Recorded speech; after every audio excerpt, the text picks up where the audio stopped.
Welcome to The Nation. I'm Jessie CHAHAL. Today we turn our focus to Johor, exploring its economic outlook as the state continues to assert itself as one of Malaysia's most vibrant engines of growth.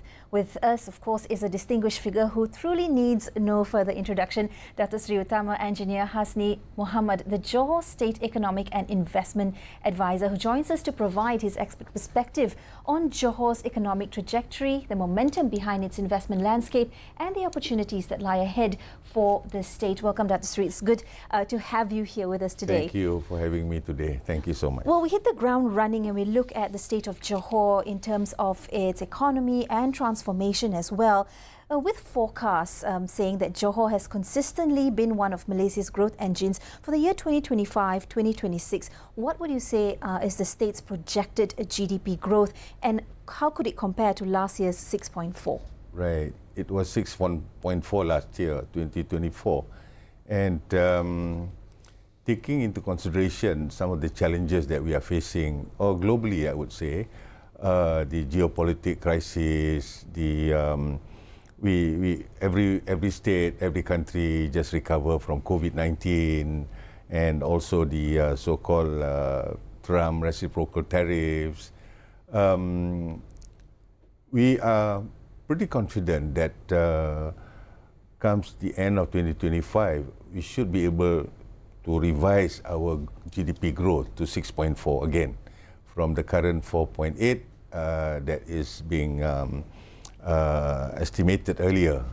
And similarly for 2026, based on the state budget announcement, the programs that we've been laid out, we feel that we should be able to achieve a GDP growth of slightly lower, maybe between 4.8 to 6.8.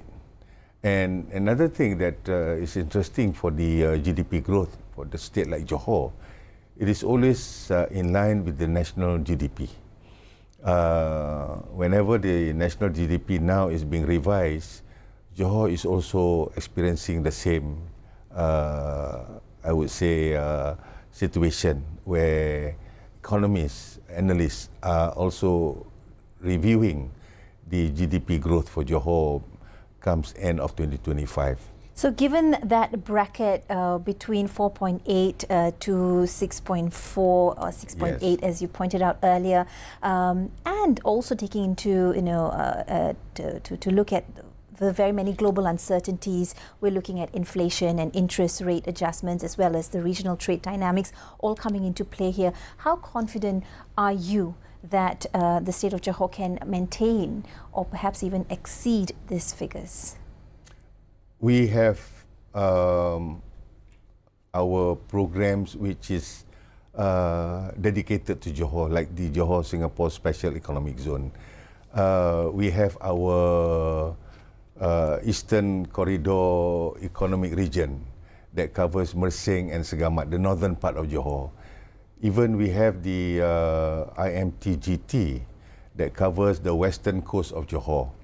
And Johor Maju 2030 is also a policy that is in place. So with all these policies and framework to keep the economy going, I am pretty confident that Johor will be able to achieve the so-called target GDP growth over the next year or so. And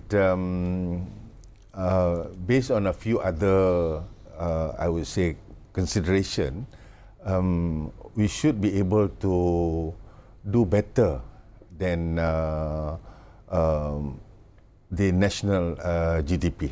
I'm pretty confident on that. Okay. Well, we speak of the national GDP. Zooming into Johor's GDP growth of 6.4 last year and forecast and confidence for this year and 2026, agricultural sales have also reached about 27 billion. That places the state of Johor amongst the highest performing states in Malaysia.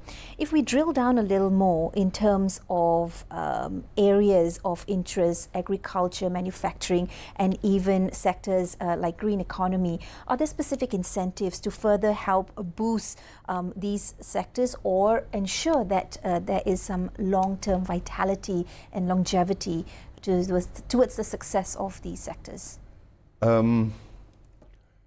As we all know that the federal budget and the state budget is something got to do with the way that this country is being managed. When Ministry of Agriculture budget was cut more than 80%, of course it raised a lot of concern to the state. And having said that, Johor being the food basket for the country, we hope that the federal government will not reduce any so-called program or budget for the state of Johor in terms of the agriculture production or food security for that matter. As far as the state is concerned, we do not, I would say, just cross our finger and hope that there will be more funds that is allocated to the state. But we make various initiatives. Among other things, the state of government of Johor introduced the Johor Agriculture Research and Development Center. This R&D center is meant to improve the various food production ability of the state. We have been huge in terms of producing pineapple for the country. Let's say, for instance, pineapple, durian, maybe not the best durian in the country, but that's an argument that will go from state to state. Yes, agriculture produce, and being a state close to Singapore, where most of the food production are being exported over to Singapore due to better currency exchange, and therefore agriculture, I believe that will still be a strong contributing factor by the state of Johor.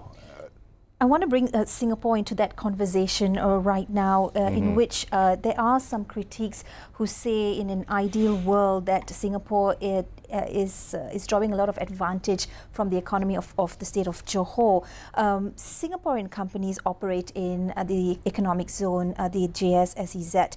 There are projections of more companies that will enter the market as well. Meanwhile, Malaysian companies are facing a little amount of restrictions while doing business in Singapore as well. So does this asymmetry create any challenges or perception challenges? And how does the state then reconcile to attract what is very much needed in terms of FDI, foreign direct investments, while protecting Malaysian businesses and businessmen? Yes. Perhaps a little bit of background about the Johor Singapore Special Economic Zone, which was signed sometime early this year. And since the signing, there have been a lot of positive response from businesses from both sides, the Malaysian and Singapore businesses as well. One of the new things that was introduced when Johor Singapore Special Economic Zone was framework was introduced is the Iskandar Malaysia Facilitation Center for Johor. That is the first center created by Ministry of International Trade, focusing on a state in particular. So we have this IMFC Johor, and since its introduction, or since the signing of the JSSEZ, the center have received more than 900 inquiries coming from both sides and from all over the globe. And out of that 900 over inquiries, 122 inquiries is coming from Singapore. Up to October this year, we have potential investors more than 44 potential investors that have expressed their interests. So I mention all this figure is to respond to some of the critics saying that Singapore will tend to benefit more than Malaysian.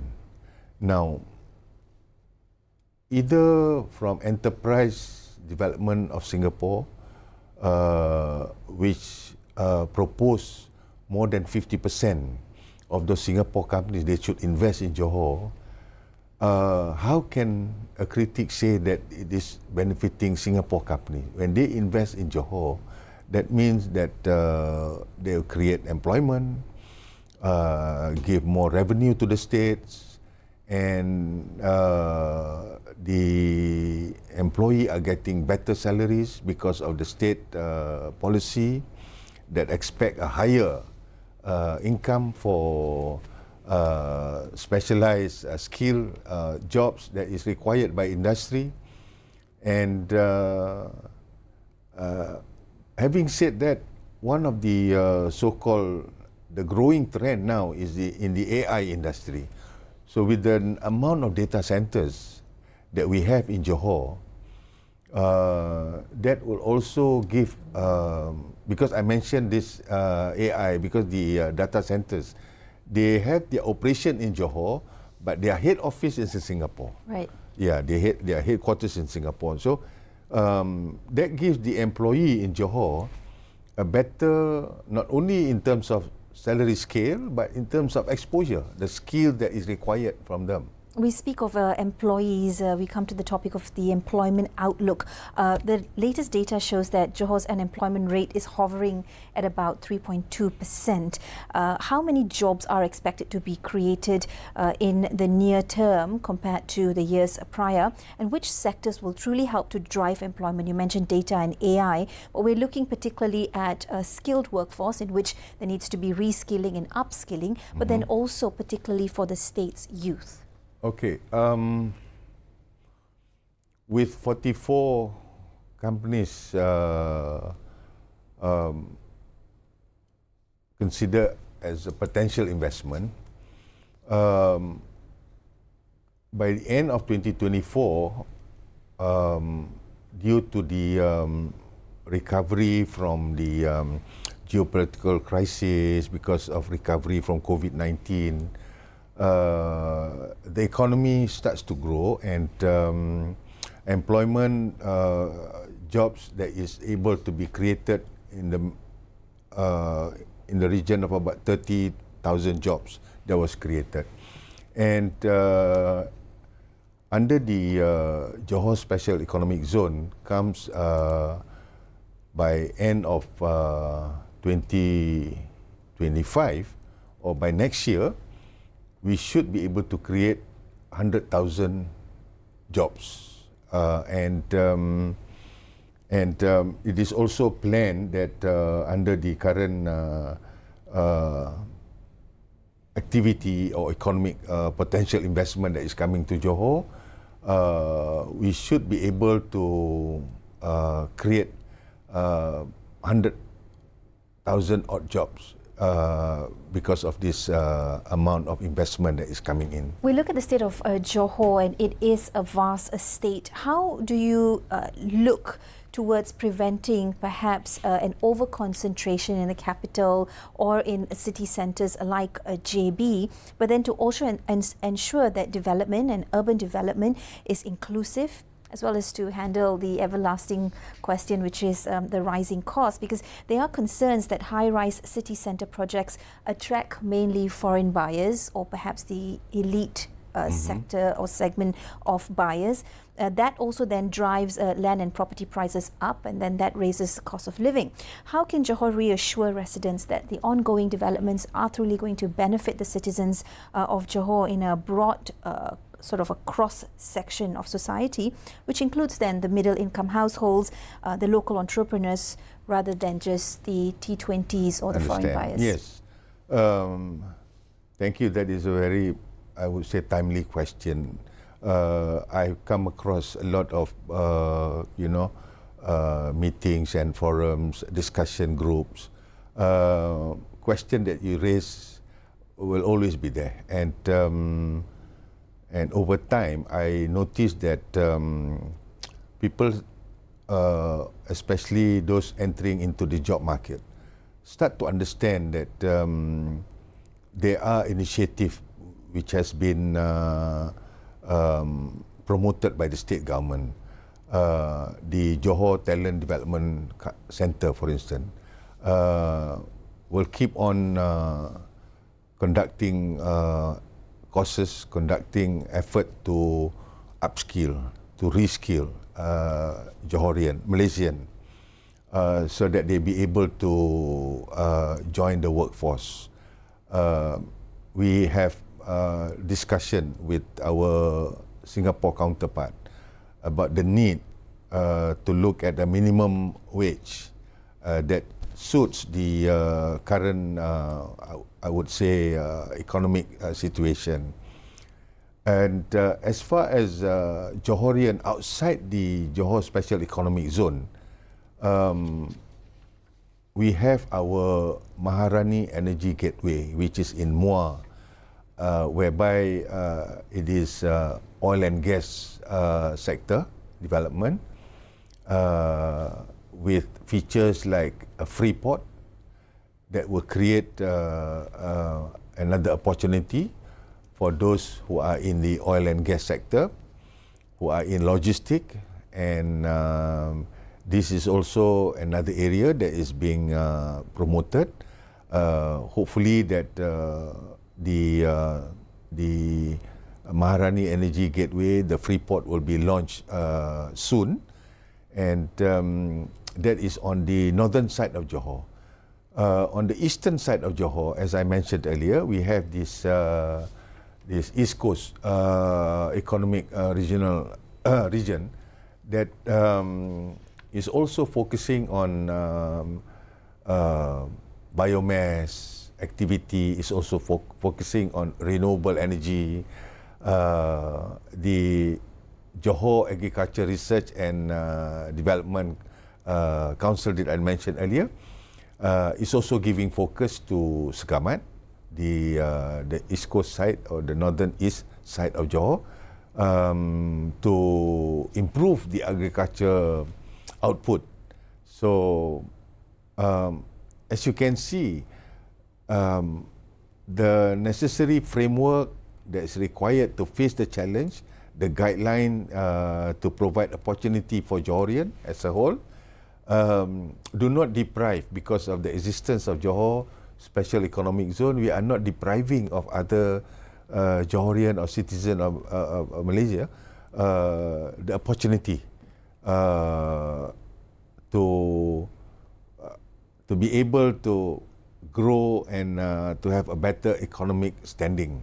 You speak of improvement in terms of infrastructure and framework. I come to the topic of transport, the RTS link that is expected to bring at least 10,000 passengers per hour from Singapore into JB. But just beyond this automation measures as well, how does the state plan to ensure there is adequate infrastructure in terms of roads and parking and transport to prevent bottlenecks, to ensure that there is a smooth mobility within the city? Because we also look at the special economic zone, and that helps to facilitate the movement of goods through the major ports and Senai Airport. But then there are roads like Jalan Skudai, Jalan Tebrau, Pasir Gudang Highway that are already congested, especially during peak hours. So are these networks capable of then handling this projected surge in terms of commercial and private traffic? And are there plans then to modernize and improvise that? Okay, let us look at the idea of having the rail transit system to move 10,000 passenger every hour. 10,000 from Johor side, 10,000 from Singapore side, so 20,000 every hour. If we look at that, now I was traveling to Singapore just recently, and I could see almost 100,000 of motorcycles, commuting back and forth to work. Maybe another 100,000 of cars, public transport like buses, all in all, not less than 300,000 every morning and every evening coming back from Singapore. I don't think that the 10,000 passenger capacity of the RTS are actually thinking that all those who ride to work by motorcycle or drive to Singapore to work, or from Singapore driving to Johor, will automatically switch their mobility from using their own transport to the public transport RTS. It will take time. So maybe in the beginning the RTS will be able to attract new travelers, new tourists coming in from Johor to Singapore or from Singapore to Johor. And having said that, we are widening our north-south highway from Johor to the center of Johor Bahru, to the center of Johor, from 4-lane highway to a 6-lane highway. We are also upgrading our highways from Johor to the eastern side, which is the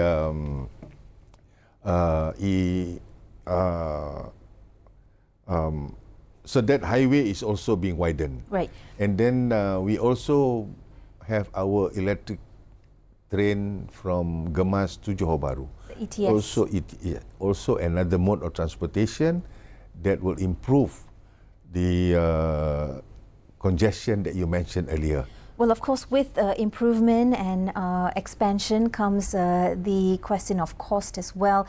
As Johor's Economic and Investment Advisor, what is your assessment of the budget 2026 that was tabled by the Prime Minister in October of 2025? What measures do you see has been most impactful for Johor's growth, investment climate, and even to be competitive compared to other states?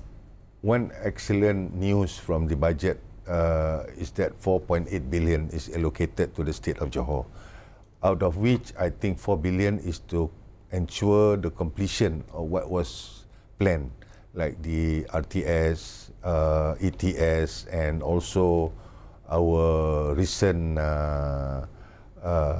improvement on the traffic or public transportation on the autonomous rail transit, ART.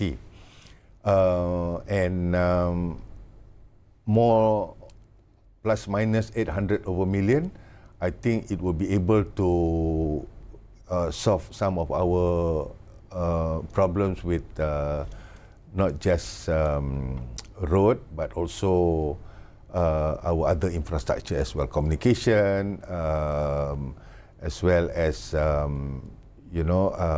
water and power supply. What of welfare and how does the state plan to better its fiscal muscle, and in terms of the budget increase that we saw that was allocated for the state as well? What does it say about Johor's current financial health? This Johor Special Economic Zone really create a positive environment. We see more property development, right? High-rise, buildings are being constructed, and there are a lot of other economic activity. If we say that water is a challenge for the state of Johor, we have companies that is, especially data centers. They came to Johor, not just putting up the investment, but they look at their presence from a holistic view, meaning to say that to reduce the impact or the pressure to the state water supply, they propose a system that will be able to do water recycle from the waste treatment plant, for instance, from the polluted rivers, converting all those water into something that is usable for their cooling system. We have also received interested parties to contribute or to invest in upgrading our power grid lines by introducing solar farm. 1 gigawatt will be developed in the state of Segamat, in the district of Segamat. And over at the East Coast, we have the Sultan Ibrahim Renewable Energy Corridor. These are all initiatives which reflect the collaboration between private and the public sector to improve or to have a better infrastructure for Johor when it comes to water and power supply. I want to thank you for your time, Dr. Sri, for coming here and telling us a little bit more about what's going on in Johor. Now, as Johor pushes forward with bold development strategies, rising investments and a growing role in Malaysia's economic landscape, it becomes clear that the state is not just keeping pace, it is setting the pace. The direction Johor takes will influence national priorities, regional competitiveness and opportunities available for its people in the years to come. Well, I'm Jessie Chahal. This has been The Nation. Thanks for watching and do follow us for more in-depth conversations on issues that truly matter. I'll see you next time.